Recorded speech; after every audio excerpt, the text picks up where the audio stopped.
Good morning guys. Biyahe na naman tayo para sa ating trabaho. Kaugalian na natin to. Asori, nadaanan ko yung Asori. Sarap maligo dito, ang ganda dito. Sana makapasok ako dyan alang araw na may kasama.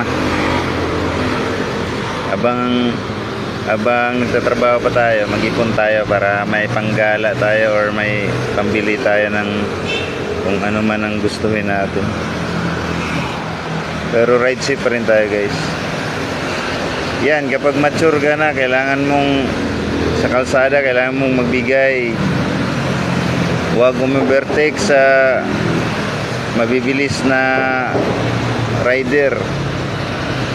Tapos maging pasensyoso sa kalsada kapag matured ka na. Ganyan dapat yung ginagawa mo. Tapos kapag mayroon namang naplatan or may nasiraan, hintuan mo, tulungan mo naman. Kasi baka balang araw ikaw din ang masiraan ng motor. Siyempre tutulungan ka rin.